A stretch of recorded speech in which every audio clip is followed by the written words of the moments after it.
science fiction. We make no guarantees, however, how long it will remain fiction. Fiction. Fiction.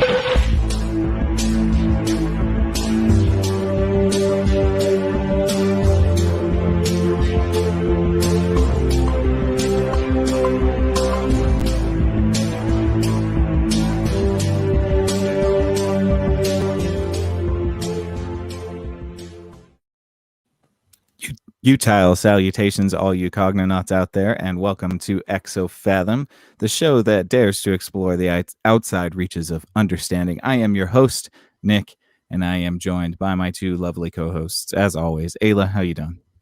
Oh, I'm doing okay today. Happy Friday. Happy Friday. And we got Mike here. How you doing, man?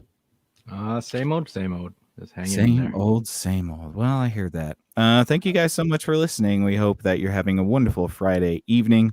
We are happy to, I don't even know. I'm losing my mind. So my brain is kind of a bit of a mush right now. So I'm going to do my best to keep my thoughts together. But today I wanted to talk a little bit about a thought experiment called the utility monster. This is known as one of the primary critiques for utilitarianism, which we will get into sort of the core philosophy of utilitarianism before we talk about this thought experiment. But before all of that, I wanted to open it with a question to you guys. And hopefully this isn't too much of a, a vague question for you, but I wanted to know what the greater good meant to you or means to you. What does the greater good, like in relation to all things? In relation to just your personal sort of view. What does it mean to you? I think it's like the golden rule, just kind of being kind. I heard a really great Maya Angelou quote today. It was, be the rainbow in someone else's cloud. So I think just kind of that stuff, like just trying to do no harm as you move through the world. Fair enough. Mike? No, it's real light. It's like real optimistic. For me, like it goes along the lines of just serving humans, I guess. Like do your best to position your life in a way to help as many people around you, or just, some of that can be tough love too. I don't constrain it to just trying to be kind to others. But yeah, just trying to serve humans. Yeah, I think I would agree with both of you. I think that the concept of the greater good, for me at least, is similar to that. It's the doing what you will. I think that the best way I can kind of distill it is the shopping cart, metaphor, right? I thought you were going to say dance move. No, I don't know. I don't know the shopping cart dance move. Oh, you don't? It's the best. It's you kind of like pull something off the shelf and you put it in your cart. And you pull something off the shelf and put it in your cart and you scoot forward. Right. No, I was kind of thinking of like the example in our society in which like most people put their shopping carts back, and you don't do it because like, it's convenient or it necessarily matters to you. You do it just because you know that if you don't, then other people might not as well, and then you have a parking lot full of shopping carts. And so I kind of, to me, that sort of like exemplifies at least one small example in the microcosm what I would consider the greater good, a sort of like a contractual agreement among society to do things that benefit everybody. Yeah, I mean, I like that. But in that shopping cart example, though, if you kind of leave them all out, then it gives somebody like a job to push carts. That's true. That was my favorite part of being a courtesy clerk. Like a decade ago, because I didn't have to deal with customers, and then you could ride the carts through. That's true. You could be outside for a little bit, and you don't have your manager breathing down your neck. Yeah, I can totally see that, and I think that that's kind of where the monster starts, right? So it's like there's always a sort of it seems to me like there's a relativity to the concept of what the greater good is. I don't know how much of a universal the greater good can be. And maybe that's where we start to lose a little bit of traction with our understanding of it. But yeah, so I wanted to jump in to, now that we've gotten that out of the way, I wanted to talk a little bit of, yes, Ayla, sorry. I was just gonna Go say ahead. I didn't. I was gonna say about the shopping carts. I actually never put my shopping cart away, and I know that's inflammatory, and I know it's shocking. It's absolutely shocking. That is shocking. Yeah, because the thing is I didn't grow up doing that. My parents never did that, and like nobody I knew did that. And then I was riding to work with you one day, and we're listening to 98.7, and one of the disc jockey guys was shaming people who didn't put their carts away. And I was like, wait, whoa, because I didn't even like the little aisle for the carts did not exist to me whatsoever. Like it just was a nothing. And so then once I heard about it, I was like, oh, okay, I guess we're supposed to do that now. And then I did it ever since then. It's like not hard, but I think that there's a big like element of like know better, do better kind of thing. That's my takeaway from the shopping cart example. Yeah. So if you don't know, don't feel bad, because some of us totally were clueless. That's fair, even though there are marked very boldly in every shopping parking lot. But they're not, though. It's just concrete. And the thing is your mind fills in the gaps. Like I can't, it's been too long that I've been doing it that I can remember, but I do remember thinking like that wasn't for that, or there was a different way to do it, or like why should I do it and put the small carts in front of the big carts? They're just gonna have to separate them anyway, let the professionals do it. Like I don't know what I was thinking, but it didn't seem like a jerk move is what I mean to say, until I knew it was a jerk move. I mean, I'm fine with still putting the shopping cart like right in front of my car and like resting it on a thing, as long as it doesn't start like drifting places. Or you could do the thing where you try to just like aim the shopping cart at the shopping cart aisle thing and just give it a big push and then dip out real fast because it might hit a car or something. Yeah, really fast.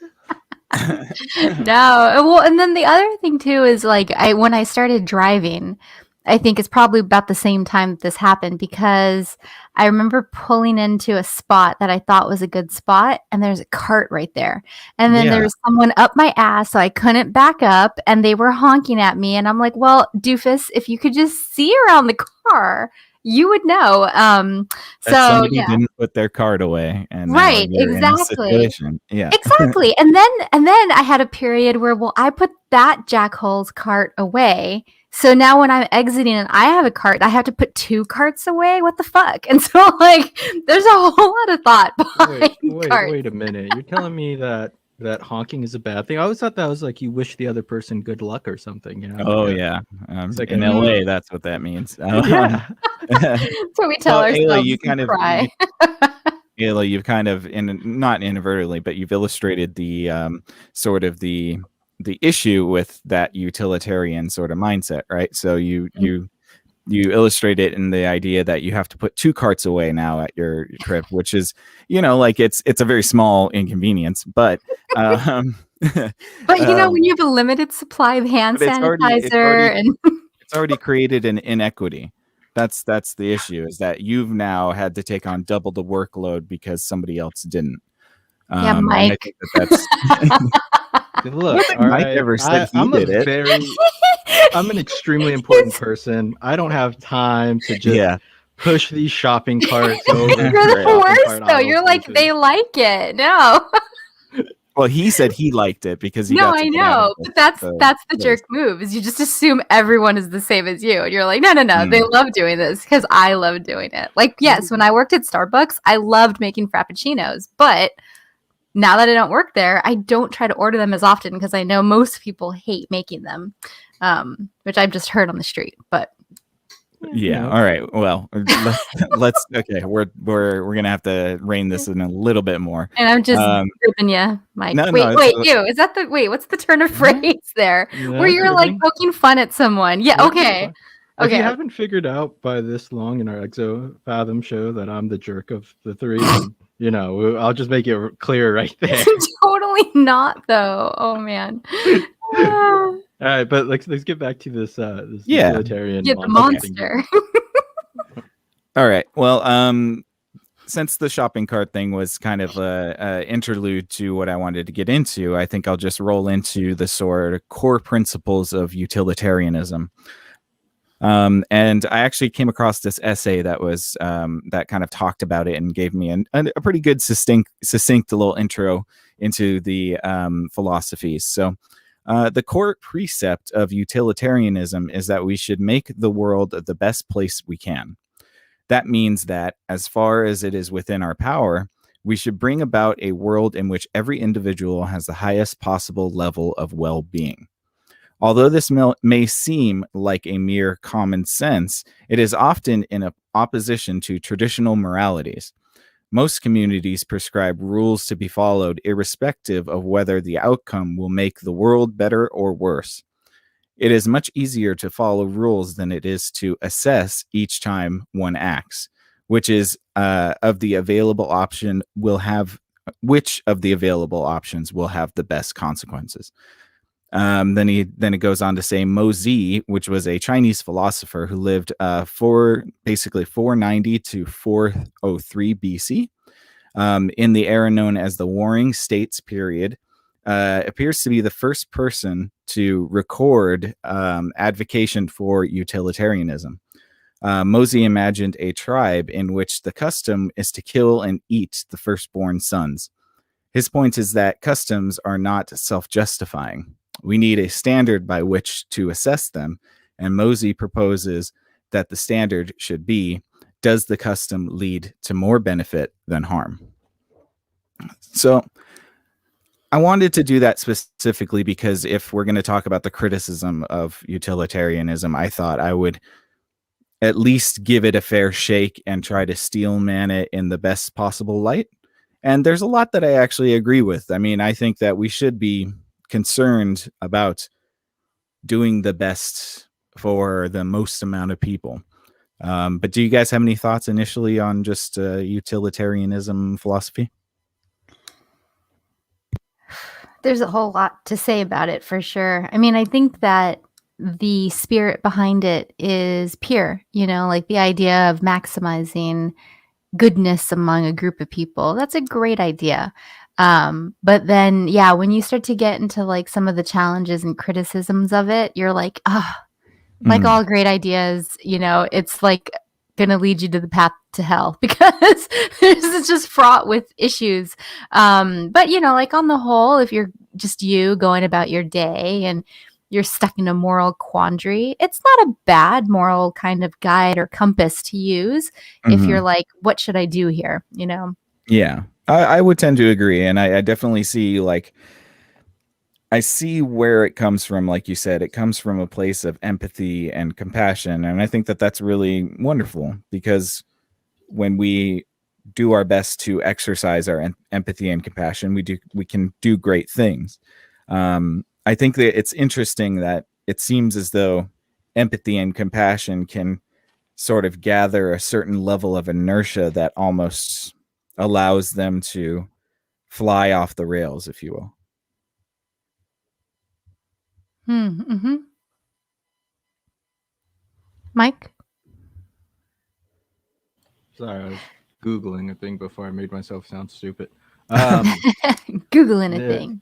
Yeah, Google anything. So I came across John Stuart Mill's book on utilitarianism, and it kind of strips away if I remember correctly, I was reading it really when I was in New Zealand for the first part, but it tries to look at people in like that light of their utility, and that you can manipulate people if you try to get them to become if you try to get them to maximize their utility in various ways. And that's the only value that they have, is this notion of utility, which I think if you place it upon yourself is good, because as you said, it comes out in empathy and compassion, and you're picking up the slack where other people naturally are going to have a uncomfortable time doing it, right?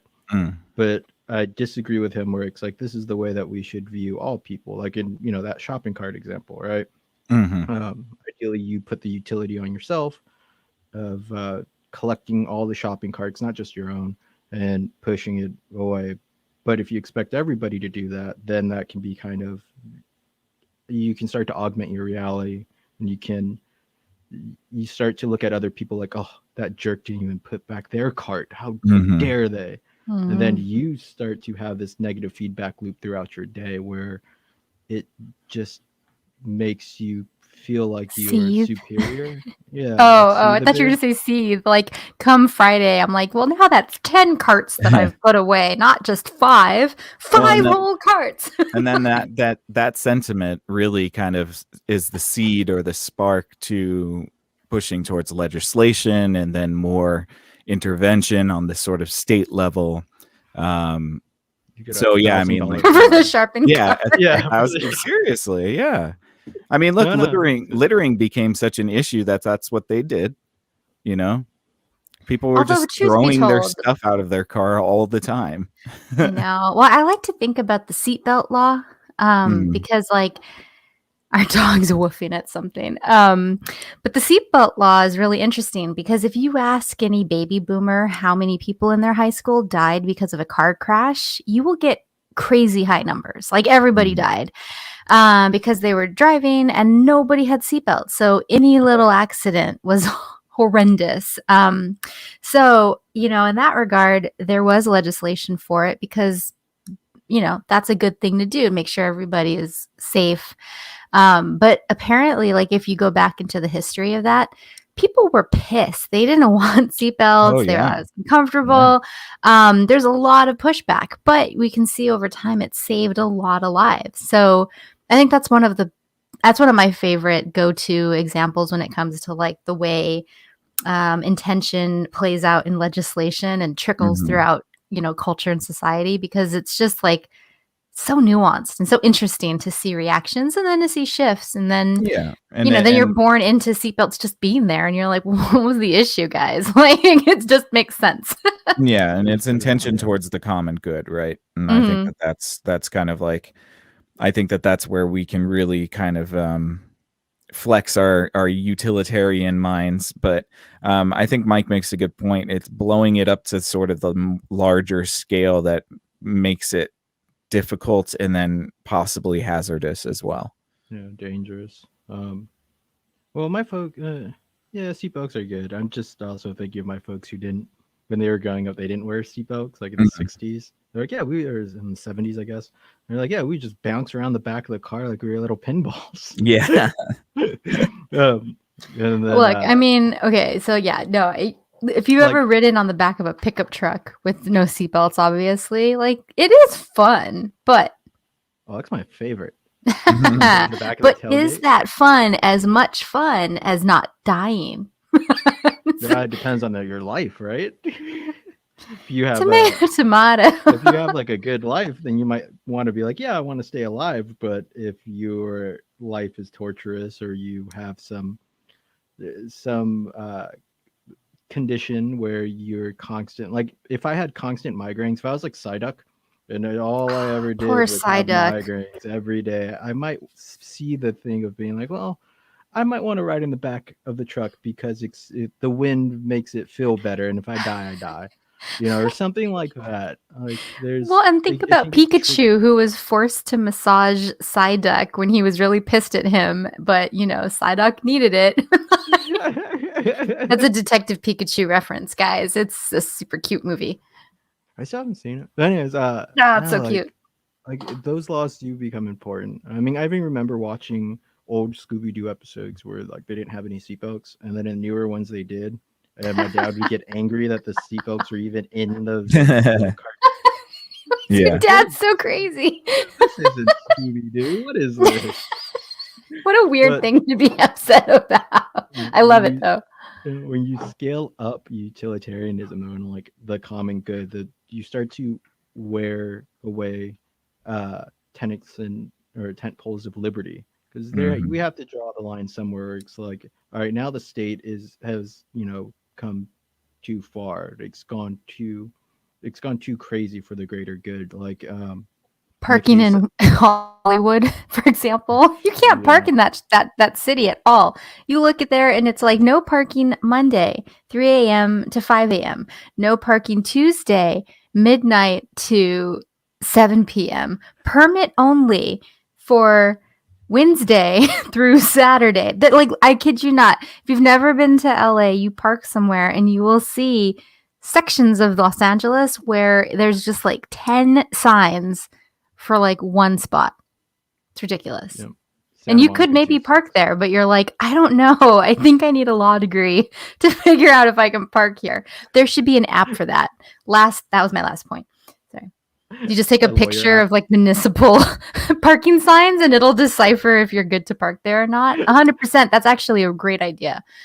I'm sure there would be some lawyers that'd be very angry with you. Don't have a job anymore. Fighting parking tickets as if anybody. I mean, that's the messed up thing is parking tickets cost about 1 billable hour, so it's not even worth it to have a lawyer represent you in that stuff. So you just eat the ticket cost. True. I'm totally sidetracked. Sorry. No, I was gonna say that like you start to look at the cultural revolution, or like when governments start to burn books because it's for the greater good, like and start to throw away knowledge. That's where things to me start to like the monster comes out a bit, right? Like you've lost your mind in a sense trying to establish a greater good by authoritarian means. Yeah. Well, and since we're starting to talk about, pardon me, scaling up utilitarianism. This is where the critique of utilitarianism really comes into play, and it's called the utility monster, and it's a thought experiment. Sorry. It's a thought experiment in the study of ethics created by the philosopher Robert Nozick in 1974 as a criticism of utilitarianism. And it's so supposed a hypothetical being, which Nozick calls the utility monster, receives more utility from each unit of a resource they consume than anyone else does. For example, eating a cookie might bring only 1 unit of pleasure to an ordinary person, but it could bring 100 units of pleasure to a utility monster. If the utility monster can get so much pleasure from each unit of resources, it follows from utilitarianism that the distribution of resources should acknowledge this. If the utility monster existed, it would justify the mistreatment and perhaps annihilation of everyone else, according to the mandates of utilitarianism. Because, for the utility monster, the pleasure they receive outweighs the suffering they may cause, Nozick writes. Utilitarian theory is embarrassed by the possibility of utility monsters who get enormously greater sums of utility from any sacrifice of others than these others lose. The theory seems to require that all will be sacrificed in the monster's maw in order to increase total utility. So this thought experiment attempts to show that utilitarianism is not egalitarian, even though it appears to be at first glance. The experiment contends that there is no way of aggregating utility which can circumvent the conclusion that all units should be given to a utility monster, because it's possible to tailor a monster to any given situation. And then one last little bit, for example, in Rawls' maxim, that considers a group's utility to be the same as the utility of a member who's worse off. So the unhappy utility monster of total utilitarianism is ineffective against this maximum.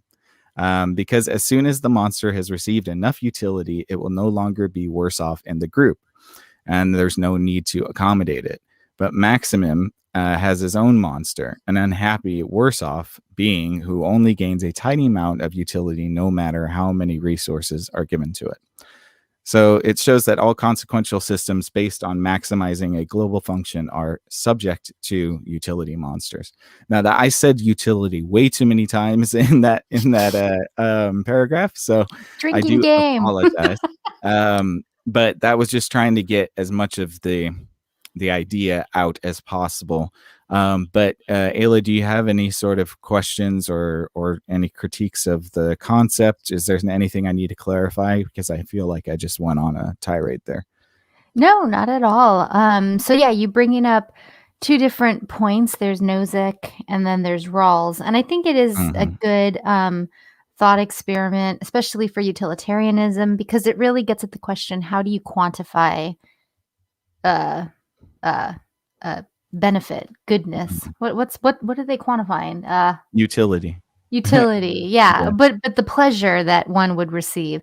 So I think that that's where things get sticky, and it's not just a case of semantics, because especially when trying to define some sort of a morality, and again, that's different from, like, how do I govern my own actions, but how do I govern the actions of other people? Yeah, then you start having to also define what pleasure is and what's acceptable, what falls under the umbrella of my ability to regulate this amount of whatever good or utility and things like that. And that's a tricky question, because when you start branching into like metaphysics, you get right back to that other pickle where it's like, well, how can we really know that? So I think about like the cases where before we had more science to back it up, people used to wonder, like, do animals feel pain? So when there was a lot of talk about ethics with like PETA and things like that, there were philosophical essays, like tons of them, written about how to think about it if the animals don't feel pain versus do the animals feel pain. And at the time that those essays were written, there wasn't research to back up or substantiate one over the other. So that's just a small example, which you could replicate a million times in a million different situations, and you would still find yourself in some sort of similar spurious definition. Yeah. All right. Mike, you got anything? Yeah. So I think the argument really relies on this notion of the sacrifice of others to the monster, because I see knowledge as being like the highest resource for utility, meaning usefulness. So I learn how, like if you give a man a fish or teach him how to fish, that sort of thing. But if you can construct a utility monster and only sacrifice yourself, and by sacrifice yourself, I obviously mean time in learning things, I feel like it becomes a good thing to be that simultaneously the utility monster and the one being devoured by the monster. So I guess the Ouros, going back to Ouroboros and that sort of stuff. Yeah, like a closed system utility monster.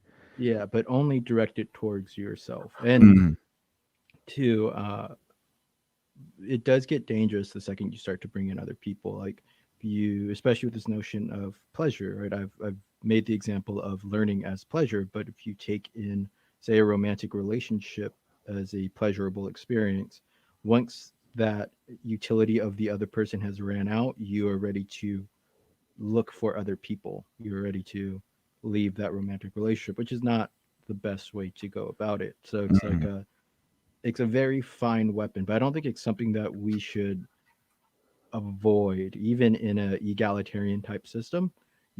Utilitarians are extremely important, because you're not going to find one person to fill every role, and in fact, the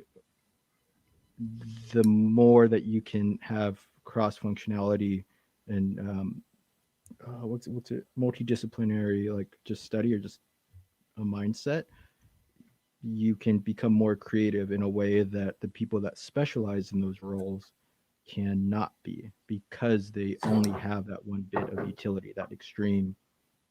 Yeah. Does that make sense? Yeah. Certainly. Kind of rambling a bit.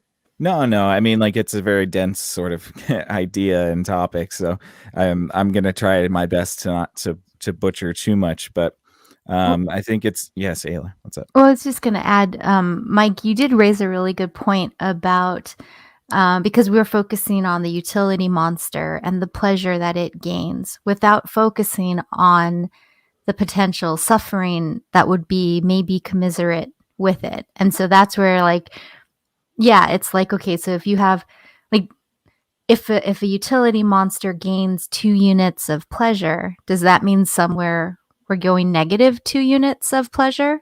Or is it negative 2 times 2, so negative 4, but the pleasure monster takes negative 2 and it feels like negative or plus 4 or something like that. So I Well, think, like, I that's think an interesting thing too. yeah, well, I think the end goal is a net negative for everybody else but the monster, right? So And like that's it's just a matter of time that, you know, like it could be 1 unit and then you know, like it decides, oh, we need to take away your units because the monster needs more, you know. Right. But I think, like, in the spirit of utilitarianism, let's say that the suffering measured from the group per, like, divided by the group is 0.0001. But for the utility monster, there's a plus 1. Then it's like minimal inconvenience to one group for maximum pleasure for another group. And, like, that's kind of Certainly. an interesting, like, again, back into the spirit of it, which intention is great, but it's often fraught with difficulty. So for, you know, what that's worth, I think that's, I like, just think where I I was think thinking about it. yeah, I just think time is the ultimate factor, right? So like I think that you're right. There will be a moment in time when the monster is existing that there is, you know, the benefit for, you know, its creation and its feeding is, you know, outweighs the detriment. But eventually, I think that that ticks over. And Khaleesi's dragons. what? Perfect example. So Khaleesi, the queen from Game of Thrones, the dragon queen, Targaryen, she had 3 dragons. And when they were just babies, you could feed them like a little piece of, you know, chicken or a little piece of horse or whatever. But then as they got bigger, then they're like killing, you know, kids on a hillside. And that's not good. Yeah, I mean, it's kind of an archetypical idea of just like growth overall, right? It's just Hmm. something that happens to unregulated growth. becomes cancerous. Yeah. Yeah, when yeah, because the suffering of the group though, like I don't know if it works in competitive systems though, right? Because in competitive systems, everybody is kind of fighting for these resources. Mm. So you're gonna have, well, Ayla, I think you're on point with this plus 1 minus 1, the equilibrium of overall utility or units of usefulness, utility, how pleasure, however you want to define it. Everybody's still fighting for that. So Mm. that somebody's going to have to become the utility monster in the group in order for the group to function within a competitive system. Right. Or does it necessitate an overarching system that removes competition, you know, and then just mandates what your utility, you know, allotment is? Yeah, that would be awful. It would be, but I think you know, like in kind of like its final iteration, that's kind of where it could come to. It's like, say the utility monster becomes an overarching just system that doesn't allow competition anymore and just prioritizes itself, and you know, over time that becomes really terrible. Well, I mean, pri- what what do you mean by prioritizes itself? So I think of it as like, okay, so if a utility monster, and this is going to be a so I'm going to steer away from any sort of political thing right now. Let me just do the gymnastics in my mind. I was Um, talking so about Khaleesi's monsters. no, I know. Oh, okay, I get it, but I have a point that I would like to illustrate too. Oh. Um, so I was just gonna say, like, say if this, you know, say it's Megacorp, right? Megacorp is the utility monster. Megacorp decides to. It doesn't like the idea of competition within its market, so it decides it's going to monopolize the market. Then Megacorp owns all of the assets and utility and resources. Megacorp decides that it's going to give, you know, its units of utility down to its workers, but keep the lion's share. That's kind of the way I see it. Yeah, but it has to value those resources, like you said, very highly. But if you have like the situation where it doesn't value that monopoly of resources, it may altruistically give a bunch of resources, right? Maybe Mm, that's the way that it sees pleasure, is that it's like right. I am so great and magnanimous and mighty or whatever, I can just give all of this away, and then the act of giving it away becomes the monstrous deed of the utility monster. Oh wow. Well, I think that would be a wonderful situation. But I think If we that's can also, engineer a monster like that, then we should definitely do that. yeah, but I think that's the idea too. Again, going back to the spirit of utilitarianism, because, yeah, I mean, like, if that was a real world example, I'm sure that, like, well, I won't get into that, but um, going back to the spirit of it, the utility monster, once its pleasure hoarding is negatively impacting other people, then the spirit of the system would say, like, well, we need to course correct and, like, start divvying up those pleasure units too. Right. Well, and perhaps, but let's make this a little bit more yeah, let's actually bring this down to earth a little bit. And this was in an article I was reading, so I'm not making any sort of argument for this, but they were talking about in cases and examples of utilitarianism, they were talking about World War II and specifically the dropping of the atomic bombs, right? So the consensus was, and at least the Allied mind was, that the Japanese forces were going to amass and launch a incredible attack that would ultimately kill thousands upon thousands of people. A utilitarian argument is that they decided to drop those atomic bombs in order to save a larger amount of life, right? At I'm what with you. point? So I guess my question is at what point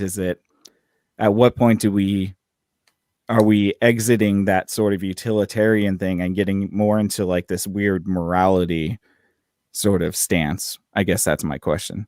Because it would seem to me, yes, that would make sense from the perspective of the Allied forces, but that wouldn't make sense, to perhaps the, people that it affects. Well, I mean, that's there's also like we were doing a lot of island hopping, and they were still pretty much governed by the Bushido Code, right? So if we just Mm-hmm. threw all of our forces at Japan, they would fight to the very last person, at least in the idea, Right. right? Yes. They did not launch their own large attack. Mm-hmm. So we were also preserving American lives, so to say. Right. You do step into that very difficult moral area, though, of whether or not it's okay to drop one of the two of those atomic bombs. Well, one and a half. I mean, I think little boy that was like pretty much duct taped together or something and like had zip tie. No, it was I mean, it's terrifying the way those things were transported, yeah, man. I My mean, God. well, they ran out of materials too, for the most part, Right. to properly make them. But I think Fat Man was the proper one, and they had another one before that they used for testing. Mm. But the notion, though, of like we at some point you can, at least in war, you have to preserve your allies, your Mm-hmm. protect them in any way. Otherwise, there may be vectors for cruel actions, right? Like Right. if they if we just sent a bunch of Americans there and maybe even lost the war because of the fighting spirit of the Japanese, that would have been completely awful rather than dropping, both of those bombs. Right. Yeah, no, I definitely see where you're coming from, but it kind of also creates like a paradox, as it were, then, right? Because the act of, Hiroshima and Nagasaki was a sort of preemptive, attack for something that hypothetically could have happened.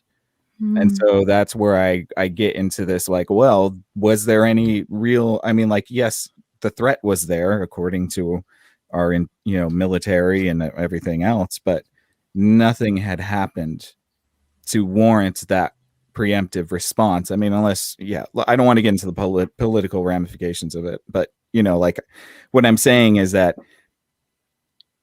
at what point can you justify making a decision like that because of something that could happen? When you have historical evidence, right? So the Japanese were defending those islands that had just military bases on them or nothing on them, Hmm.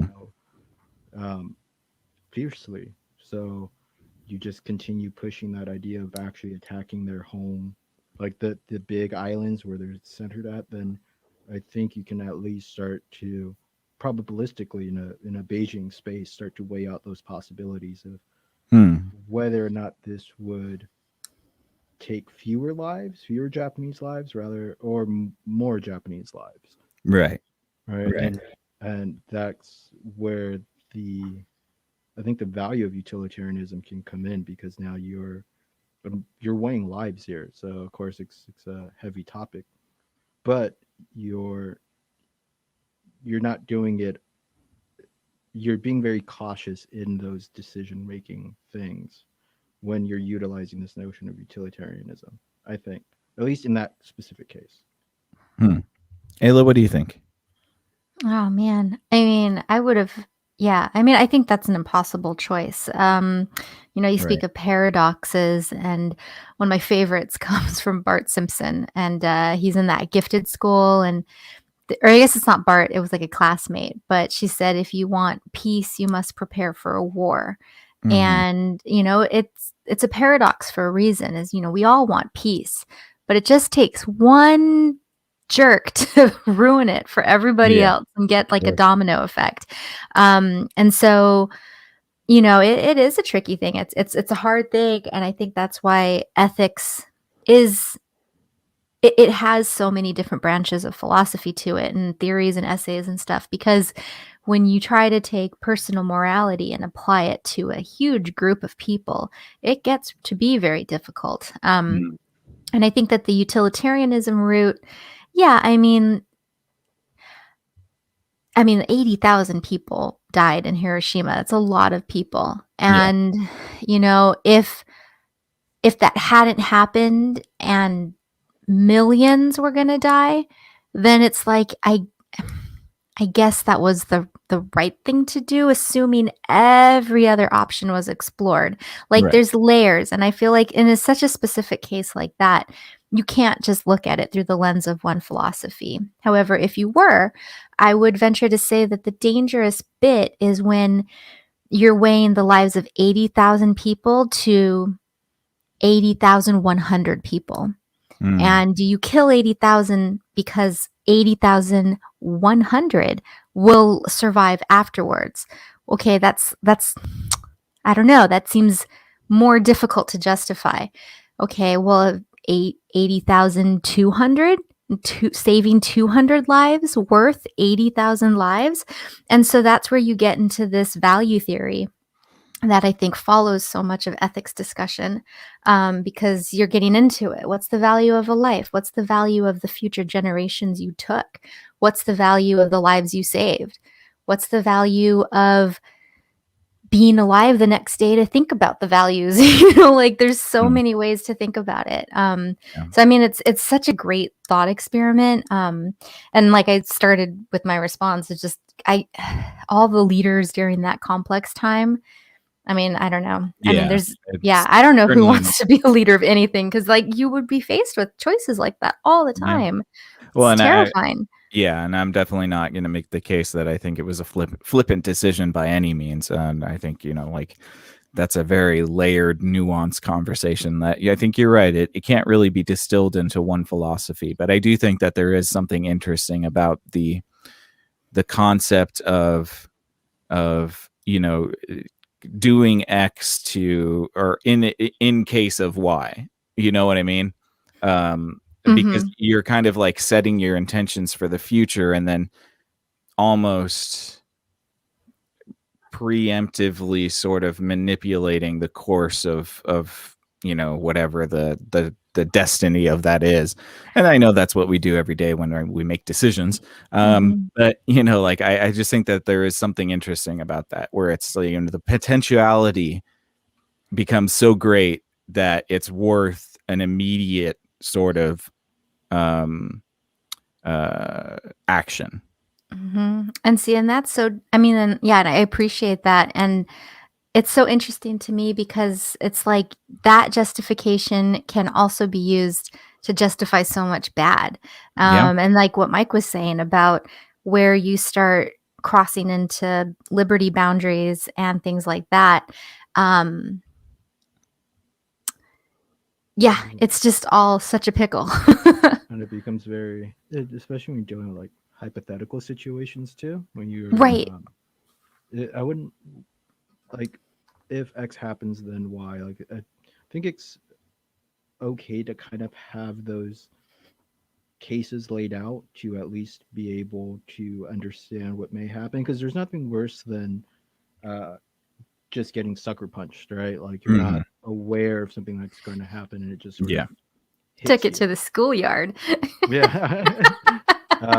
Yeah, it's never a fun situation. So at least, like as you were saying, like be prepared for war. That doesn't necessarily mean that it's going to come or that you should instigate it, but it would be imprudent not to prepare for the worst case situation. Like sort of like the Batman idea, right? Like always be prepared for the worst case scenario. If it can happen, existentially speaking, then there's at least a point, uh, 0, to the 6-1 chances of it going down. So you should be prepared for it. You should at least have a plan like it was going to 100% happen. Oh Yeah. yeah. And you know that I think it's the dark Knight.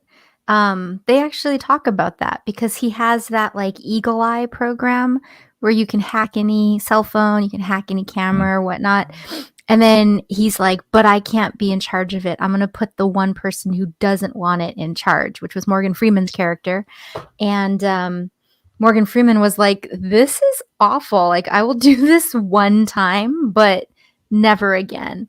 And I think that that's a really good illustration of like just all this stuff that we're talking about. Very Minority Report, too, where it's like, does the means justify the end when the end is preventing something horrible?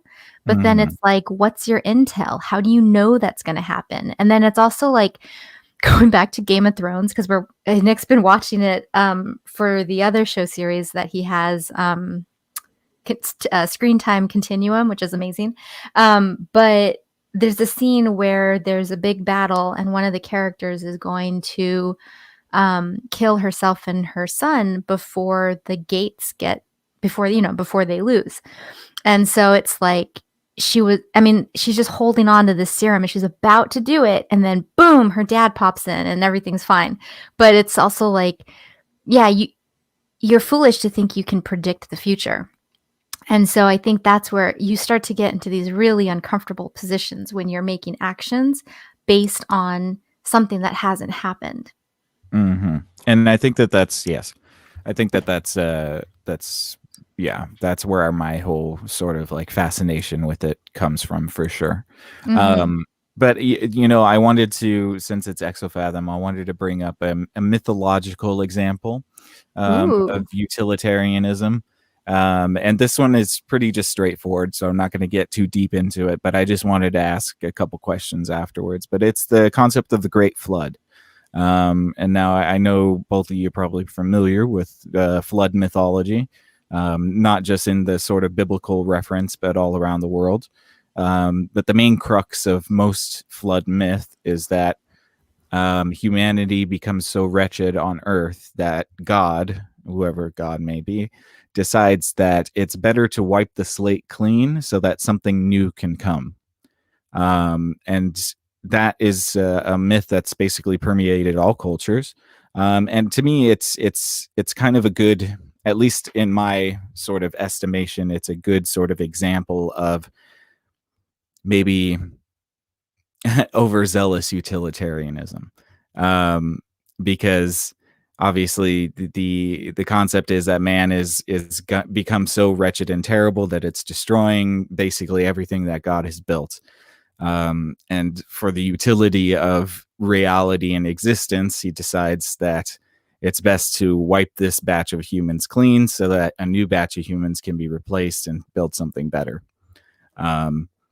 So that's just kind of one little thing I wanted to point out. As I said, it's nothing huge, but I just wanted to interject that a little bit because there is some there's a lot of mythology sort of tales that have this sort of for the greater good concept. And it makes me wonder, and I wonder what you guys would think. Is God a utilitarian? I don't know. I don't know either, and I don't think there's any right answer. So I'm just saying, like, My knee-jerk reaction. I don't know. In that case, it sounds like he is, but might have learned some, Right. he or she Just new batch might of have humans. learned a bit of like the problem with utilitarianism. Like you don't, at least in these sorts of moral quandaries, you don't allow room for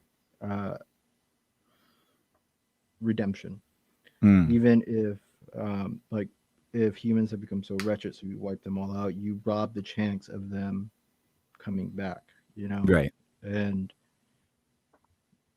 to do that preemptively is a utilitarian move, but it is a short-sighted move. Yes, because it yeah, I kind of agree with you, because it is a little bit fatalistic in its sort of outlook, right? It's like, well, there's no possibility that anything else could arise except for this determined end goal. And so therefore, before that happens, I should make a move. You know, it would be like looking at a recovering drug addict of any kind and being like, oh, they're always an addict. You're They're right. always going to be that type. They'll never be able to get over it. Yeah. Yeah, exactly. Yeah. And that can be very dangerous, but it does save mental processing, right? So Yeah. that saved God probably tens and tens of millions, bajillions of mental cycles of just being like, oh, right. flood. Where's that flood button? Yeah, reset. Yep, start over.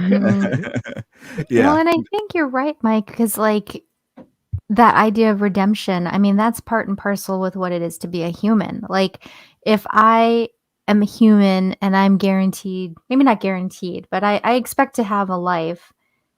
And maybe I'm like, I'm just going to live my life. And then I know I'm going to get older and I'm going to be maybe a little bit wiser and act a little bit better or something like that. Well, if God just comes in and smites all of us and we're all in a flood and I lose out on that chance, I don't know, one, how that's any different from like, tripping on a curb and banging your head and passing out that way versus this God imposed early death. But it does seem like it robs everybody of the chance. Yeah, I think I just reset exactly what you were saying. I agree with you. That's what I mean. I think it's a great point. Yeah. And like randomness, like, I mean, I could have a brain aneurysm right now talking and then die. Like, Right. That's at least on the surface purely random versus an omnipotent, being wiping me away with a giant flood in LA. Right. Yeah. Like, seems very deliberate. Yeah. Right. There's just two different. That randomness is important. Well, and I think human choice was important. Like if we're thinking about God being a utilitarian, I want to say maybe in the sense that like, he gave us apple trees and fish, things that we can eat and live on.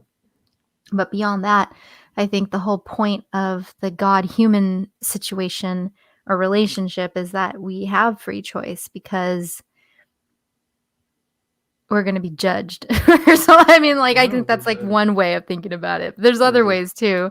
Free will is a divine gift. You can also take the story of like Legion, right? Where the flood happens again, but Archangel Michael disagrees with God and decides to save humans. I haven't seen if I've seen it, it was a long time ago, but I think it's inspired off of a non-canonical biblical story, but don't quote me on that. I think it comes from a time when God wanted to smite down the Israelites.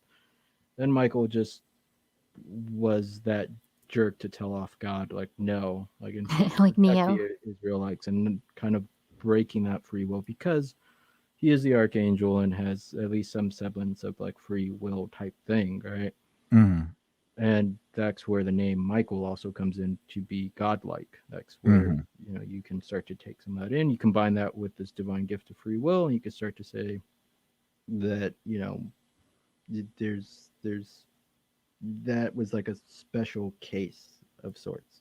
But yeah, no, it's important to have free will and to at least have the opportunity of redemption without having some deity throw you off of a Smite you. yeah.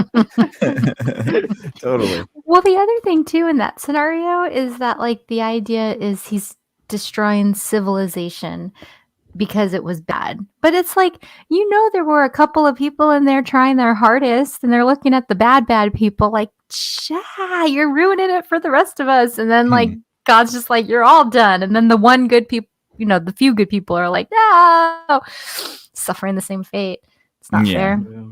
There's a bit of like Sodom and Gomorrah as well, right? Right. Like when Yeah. God comes down to What Abraham to is find like 10 good people, or like find 100 One. good people. It was One. Well, he yeah. negotiates them down. I think That's true. Yeah. Wait, what he, what like, is gets this it down to just story? one. Nick, you wanna?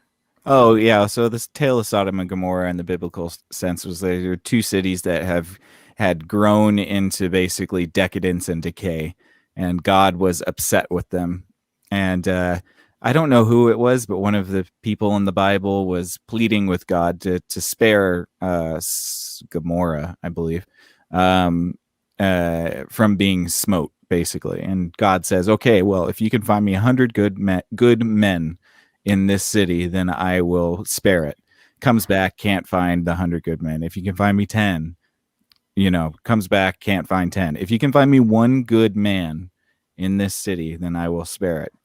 Can't find the good person, gets wiped out. Basically, that's the crux of the That's so story. sad. Yeah. I would venture to say they weren't looking hard enough. Well, I mean, it depends on what you consider good, right? And why does God seem so lazy? Well, Like- okay, so like He can't do his own reconnaissance. Come on The now. old- He's God. He sees everything. He knows where the good people are at.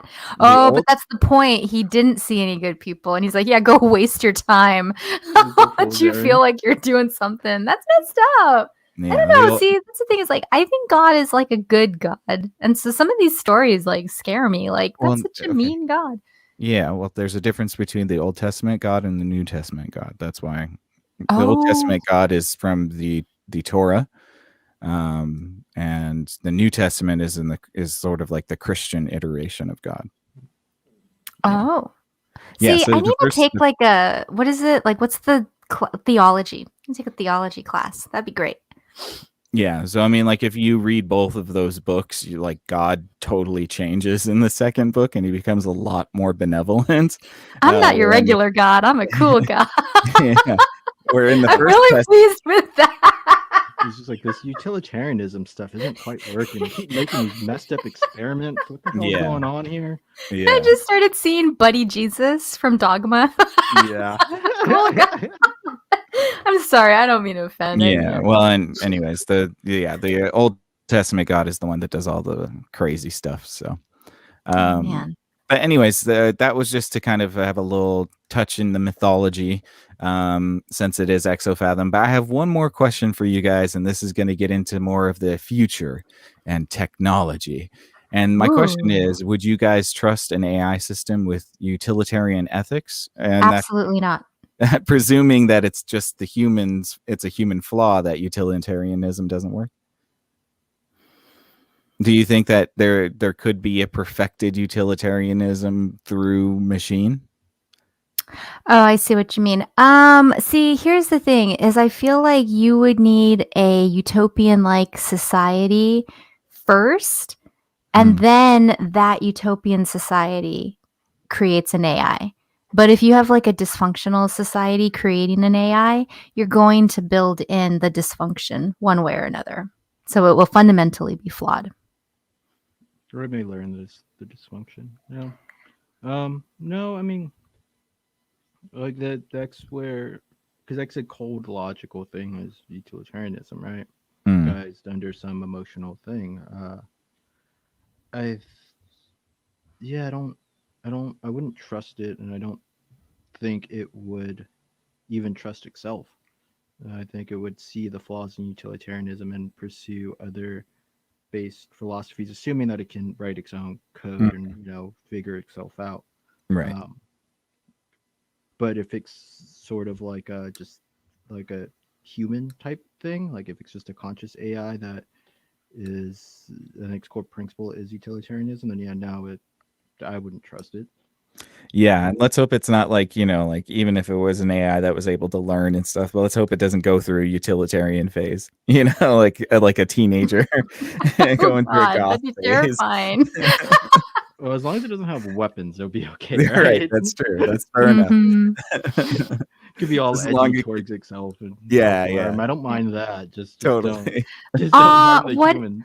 what Yeah. if it was an AI like in your watch where like as you're going through the day it'll buzz and be like, you didn't do a nice thing there, or like, you know how you could improve your morality today, try this. Or if you It could just give you Condescending feedback watch, all day. just break it. if you lost 30 pounds, you could get to work by walking 47 seconds faster. Like You know, I that's the did way I try see that. that There was going. a time I walked for like 2 hours from work for a couple weeks, and you do lose weight, but my God, that's a lot of time. At what And cost? At what at what cost? cost? I mean, I had some good like, bar stories, but that's about it. Yeah. All right. Well, that's pretty much all I have for the utility monster. Went a little bit over. Sorry about that. You guys have anything else you want to add before we wrap up? Yeah, I think that was fun. Thanks for bringing in the utility monster. Rawr. Mm. It's super cool. Mike, And you I got would say anything? there's a time and place for everything, including utilitarianism and including erecting a utility monster. It's just you got to pick the right time and place. And It's hopefully true. only have to use it once, right? I want to add one thing. You're right. Yes. Well, because Mike made me think about it, like the time and a place. So if you want to get into more utilitarianism, or even just, yeah, we do say that word a lot. In this episode, it's like I want to count how many times we had to say it. But looking into value theory, that's where like you start to pick up with other philosophers who start talking about value and like the ones and the zeros and the pluses and the negatives. And one of my favorites is Kantian value theory. And one example is if you have a whole cake and you're trying to slice it and divide it equally for maximum happiness among everybody. Well, how do you do that? If it's just two people, then you can have the person that cuts the cake lets the other person choose which piece they want. And so in that scenario, the person cutting the cake is motivated to cut it as equally as possible so that they have a good chance of getting as much cake as the Mhm. other person. Yeah. So like, yeah, when you start typing in value theory, there's so many cool essays and thought experiments about it. So again, yeah, thanks Nick for sharing all of that because I love it. Yeah, no problem. And thank you guys so much for listening. We really appreciate it. We hope you're having a wonderful Friday evening, and we hope that this conversation gave you a little bit of entertainment for the evening. Please feel free to give us a like, give us some feedback, maybe subscribe to our YouTube page. That would be wonderful. Other than that, just thank you so much. And I want to say thank you to Ayla and Mike. You guys are awesome as always. And stick around. Monday night will be our next show at 8 p.m. Until then, Nick, let's see. Wait, do I have anything else? Do we know other? Okay, so who's Ooh, doing? when When's is what? Screen Time Continuum picking Oh up yeah, again? Screen Time Continuum is on Wednesday nights at 8 p.m. We are going to be doing season 3 of Game of Thrones recap this coming up week, so that's going to be a lot of fun. Keelan then has no Keelan- idea what he's in for. So. Oh, that's And- right. It's a good And season. Keelan's podcast is If Numbers Could Talk. It's on at Tuesday Tuesdays? night at 6 p.m. So Yeah. be sure to check that out as well. I know that he's going to be having some guests on soon, so he's going to be kind of expanding and diversifying his show a little bit. So stay tuned for that. Oh, Yeah. and one last logistical thing. I Yeah. recently learned that if you type in Exofathom into YouTube, we don't pop up. So Yes. you want to Yep. go ahead and click on that filter button and then hit channel and search again. And bada bing, bada boom, you will find us. Actually, what happens is that you can type in Exofathom podcast, and it'll try to correct you to put a space between Exo and Fathom. Just click Exofathom, and it'll come on, because basically the filter is trying to tell you that you don't mean Exofathom because it's not a word. So it's trying to put a space between the Exo and Fathom, and that's why it's not coming up. We need Or- shirts that say, I don't exospace fathom, I exofathom. Yeah. Or you can leave like a like and a subscribe to the channel. Yes, Yeah. that would help us. Yeah. That'll help us through the algorithms for sure. We'll get a little bit of awareness. That would be wonderful. Yeah. But anyways, thank you guys again. We really appreciate you. Have a wonderful weekend, and until next time, Cognauts, stay out there, and we will catch you on the next Exofathom. Good night. Peace. Later.